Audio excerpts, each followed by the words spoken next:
আসসালামু আলাইকুম। সবাই কেমন আছেন? আশা করি সবাই ভালো আছেন। আপনাদের দোয়ায় আমি আলহামদুলিল্লাহ অনেকটাই ভালো আছি। তো ১ম এই জানাচ্ছি হ্যাপি নিউ ইয়ার সবাইকে। এই কনকনা শীতের মধ্যে আমি আর আমার বান্ধবী ললিতা বের হয়ে পড়েছি একটু নিজেকে নিজেরাই ট্রিট দিব তাই। মানে কিছু খাওয়া-দাওয়া করব এই আরকি। তো আমি তোমাদেরকে দেখাচ্ছি। আচ্ছা তোমরা একটু গেস করতে থাকো তো আমরা ২ জনে কোন রেস্টুরেন্টে আসছি। আমি তোমাদেরকে লোকেশনটা বলে দিচ্ছি। এটা হচ্ছে কেরানীগঞ্জ চৌরাস্তার মধ্যে, হ্যাঁ? তোমরা কমেন্টে অবশ্যই জানাবা এই রেস্টুরেন্টের নাম কি? তো আমরা এখানে ২ জন স্ন্যাপ নিচ্ছি। সরি আমি একা স্ন্যাপ নিচ্ছি।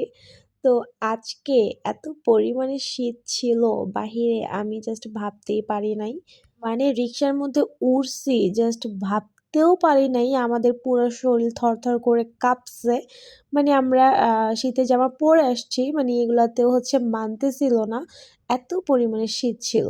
আর আমরা কিন্তু রেস্টুরেন্ট থেকে খাওয়া-দাওয়া করে আসছি, হ্যাঁ? তোমরা আবার ভাইবো না যে আমরা শুধু জাস্ট পিক ভিডিও করতে গেছিলাম। ওইখানে স্ন্যাপ নিতে পারি নাই কারণ খাওয়ার মধ্যে এত বিজি ছিলাম। আমরা খেয়েছিলাম Thai soup, wonton and chowmein খাইছিলাম।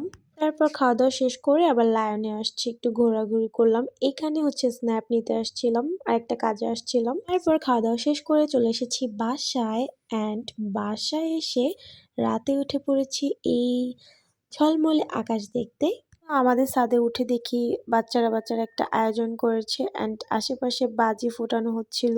এত সুন্দর লাগতেছিল আকাশটা। প্রতিবারের থেকে এইবার মনে হয় বাজিগুলো কমই ফোটানো হয়েছে আমার কাছে মনে হলো যা।